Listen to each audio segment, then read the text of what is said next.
Hello everyone, this ఈ Johari. Welcome to my channel cook with Jo vlogs. ఇవాళ నేను ఒక మంచి స్వీట్ చేయబోతున్నాను. ఇది ముస్లిమ్స్ చేసే స్వీట్లలో one of the best sweets. దీని పేరేమంటే దమ్ కే సేవయ్య. చాలా టేస్టీగా ఉంటుంది. మరి ఈ రెసిపీ చూసే ముందు నా ఛానల్ని సబ్స్క్రైబ్ చేయకుండా ఉంటే ప్లీజ్ సబ్స్క్రైబ్ మై ఛానల్. దీనికోసం మనకు ముఖ్యంగా కావాల్సింది సేవయ్య. ఇది సేమియా అంటారు కదా, ఇది నార్మల్ సేమియా కాదు. దమ్ కే సేమియా చేయడానికే దొరికే రోస్టెడ్ సేమియా. ఇవి చెన్నై, హైదరాబాద్, నెల్లూరు, తిరుపతిలో దొరుకుతాయి. ఇవి ఒక్కొక్క ప్యాకెట్ వచ్చి 1/2 kg ఉంటుంది. దీంట్లో ఇలాంటివి నేను 2 ప్యాకెట్స్ తీసుకుంటున్నాను కనుక 1 kg సేమియా అయితే చేయబోతున్నాను నేను. ఈ సేమియా రౌండ్గా బండల్ లాగా ఉంటాయి కనుక మనం ఫస్ట్ దీన్ని కొంచెం క్రష్ చేసుకుంటే అవి బ్రేక్ అవుతాయి. సో మనం జస్ట్ కొంచెం ప్రెషర్ ఇచ్చినామంటే అవి కొంచెం బ్రేక్ అయిపోతాయి. ఈ విధంగా నేనైతే దీన్ని అన్నింటినీ బ్రేక్ చేసి ఒక ప్లేట్లో తీసుకున్నాను. ఇప్పుడు ఏం చేయాలంటే ఒక పెద్ద వెజల్ పెట్టుకుని దాంట్లో ఆయిల్ కానీ ఘీ కానీ తీసుకునేసి కొంచెం కొంచెం సేమియాగా వేస్తూ రోస్ట్ చేస్తూ తీసుకోవాలి. ఆల్రెడీ ఇవి రోస్టెడ్ సేమియానే, బట్ దీనికి మనం ఇంకొకసారి రోస్ట్ చేయాల్సి ఉంటుంది. అందుకని నేను అన్ని సేమియాని బ్యాచెస్గా ఫస్ట్ రోస్ట్ చేసి ఇంకొక వెజల్లోకి తీసుకునేసాను. దేంట్లో అయితే మనం ఇంకా సేమియా చేయాలనుకుంటామో ఆ వెజల్లోకి తీసి పెట్టుకుంటే కన్వీనియంట్గా ఉంటుంది చేయడానికి సేమియా. ఓకే అండి, సేమియా రెడీగా ఉంది, రోస్టెడ్ సేమియా. ఈలోగా మనము కొంచెం హాట్ వాటర్ తీసుకుని దాంట్లో క్యాష్యూ నట్ మనకి ఇష్టం వచ్చినన్ని వేసుకోవచ్చు. బాదం పప్పు కూడా వేసేస్తే కొంచెం సేపు నానాలి. అవి హాట్ వాటర్లో నానాయంటే అవి దాని యొక్క పొట్టు ఈజీగా తీసేసి మనం కట్ చేసి పెట్టుకోవాల్సి ఉంటుంది. ఇప్పుడు ఇంకో పని చేయాలి. ఒక వెజల్ పెట్టుకునేసి దాంట్లో 1 kg సేమియా తీసుకున్నాం కనుక 2 kgs దాకా షుగర్ పడుతుంది. 2 kg షుగర్ ట్రాన్స్ఫర్ చేసుకోవాలి. షుగర్ తక్కువ తినేవాళ్ళు 1.5 kg కూడా తీసుకోవచ్చు. బట్ దమ్కే సేమియా టేస్ట్ యాజ్ ఇట్ ఈజ్ రావాలంటే 2 kgs షుగర్ అయితే దీనికి కరెక్ట్ మెజర్మెంట్. ఇప్పుడు ఇందులోనే 1 glass or 1.5 glass of water వేసేసేయాలి. వేసేసి షుగర్ అంతా డిజాల్వ్ చేసుకోవాలి.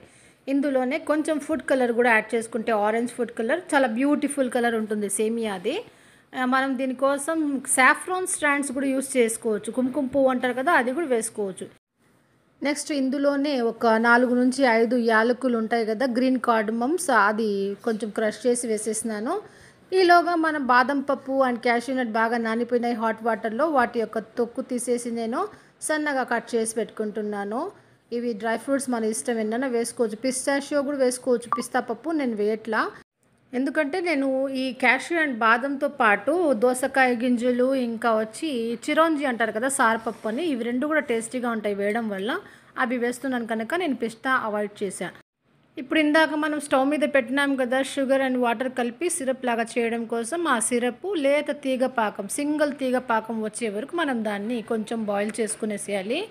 నెక్స్ట్ ఇంకా చిక్కగా కాచిన పాలని చల్లార్చుకొని పెట్టుకోవాలి. హాట్ మిల్క్ అయితే తీసుకోకూడదు, చల్లారిన మిల్క్ తీసుకుంటే ఈ సేమియా క్రిస్పీగా ఉంటాయి. ఇప్పుడేం చేయాలంటే ఈ సేమియా ఉన్న వెజల్లో కాచి పెట్టుకున్నాం కదా పాలు, అదంతా దీంట్లోకి ట్రాన్స్ఫర్ చేయాలి. ఎంత పాలు పడుతుందంటే జస్ట్ ఆ సేమియా ఈ పాలతో కలిసి తడవాలి అంతే. ఫుల్గా సేమియా అంతా మొత్తం మునిగేటట్టు వేయకూడదు. ఇలా ఒకసారి వేసిన పాలతో మొత్తం సేమియానంతా కలిసేటట్టుగా మొత్తం కలిపేసుకోవాలి. ఆ తర్వాత దీన్ని కొంచెం ఒక 5 to 8 minutes అలాగనే పెట్టేసేయాలి. ఈ సేమియా కొంచెం దీంతో నానాలన్నమాట, పాలతో కలిసి కొంచెం సాఫ్ట్ అవుతుంది.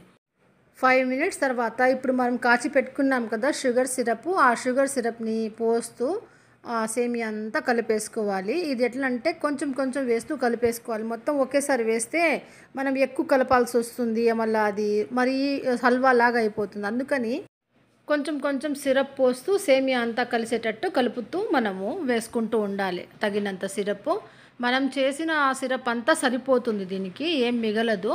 అలా కొంచెం లూజ్ అయ్యేటట్టుగా కలిపేసుకోవాలి మొత్తం. చూసినారా, ఒకసారి నేను మొత్తం కలిపేసినాను. ఆల్మోస్ట్ ఇది సిరప్ అంతా కూడా అయిపోవస్తూ ఉంది. ఈ సేమియా యొక్క కన్సిస్టెన్సీ కూడా చూడండి, ఇందాకైతే కొంచెం బాగా థిక్గా డ్రైగా ఉన్నింది, ఇప్పుడైతే కొంచెం లూజ్ టెక్స్చర్ వచ్చింది దీనికి.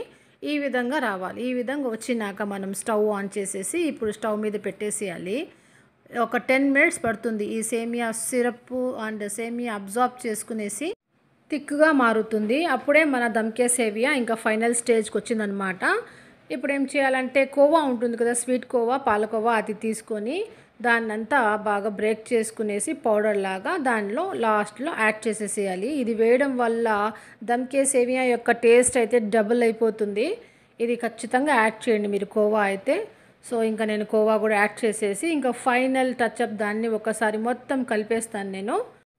ఈ కోవా వేసి కలిపేసినాక ఇంకొక 5 మినిట్స్ పడుతుంది మనకి సేమియా రెడీ అవ్వడం కోసం. దీన్ని క్లోజ్ చేసన్నా పెట్టేసేయచ్చు, లేదా ఓపెన్లో కూడా కుక్ చేయొచ్చు. కోవా వేసినాం కనుక అది కొంచెం డిజాల్వ్ అయ్యి ఇంకొంచెం లూజ్ అవుతుంది సేమియా, అందుకని ఇంకొంచెంసేపు మనం కుక్ చేసుకోవాల్సి ఉంటుంది. చూడండి ఫైనల్గా మనకి ఎట్లా ఇండికేషన్ అంటే ఇట్లా బబుల్స్ వస్తూ ఉంది కదా, కొత్త కొత్త అన్న ఉడుకుతూ ఉంది కదా, అంతవరకు మనం కుక్ చేసుకోవాలి. ఇంకొంచెం సిరపిగా ఉంటుంది, బట్ మొత్తం డ్రై అప్ చేయకూడదు వాటరు. ఇలా ఈ స్టేజ్లో అది ఉన్నప్పుడు మనం ఆఫ్ చేసేసి పెట్టేసినామంటే చల్లారగా అదంతా బాగా కన్సిస్టెన్సీ కరెక్ట్గా వస్తుంది సేమియాకి. సో మనం స్టవ్ ఆపేటప్పుడు మరీ డ్రై అవ్వకుండా కొంచెం సిరపీగా ఉన్నటప్పుడే మనం ఆఫ్ చేసేసి పెట్టేసేయాలి. నెక్స్ట్ ఇంకా ఫైనల్గా అసలు డెకరేషన్ ప్లస్ టేస్ట్ ఇచ్చే డ్రై ఫ్రూట్స్ అన్నీ, ఈ చిరాంజీ అంటే సారపప్పు, దోసకాయ గింజలు, క్యాషు అండ్ బాదాం కట్ చేసి పెట్టుకున్నాను కదా, ఇదంతా మనం దాన్ని టాపింగ్ చేసేసేయాలి. ఇక్కడ మనం యూస్ చేస్తున్నాం కదా దోసకాయ గింజలు ఇంకా చిరోంజి సారపప్పు అనేది, ఇవి అయితే చాలా హైలైట్ అనమాట ఈ దమ్కే సేమియాకి స్పెషల్ అట్రాక్షన్. సో ఫైనలీ మన దమ్కే సేమియా అయితే రెడీ అయిపోయినాయి. చూడ్డానికి ఎంత అందంగా ఉన్నాయో తినడానికి అంతకంటే డబుల్ టేస్ట్ ఉంటుంది. మరి ఈ సేమియా రెసిపీ మీకు నచ్చుంటే తప్పకుండా ఒక లైక్ ఇవ్వండి. ఈ స్వీట్ ఎంత స్వీట్గా ఉంటుందో అంతకంటే స్వీట్ కామెంట్ కావాలి నాకు. నా ఛానల్ని సబ్స్క్రైబ్ చేయని వాళ్ళు సబ్స్క్రైబ్ చేసుకోండి. Thanks for watching. బాయ్.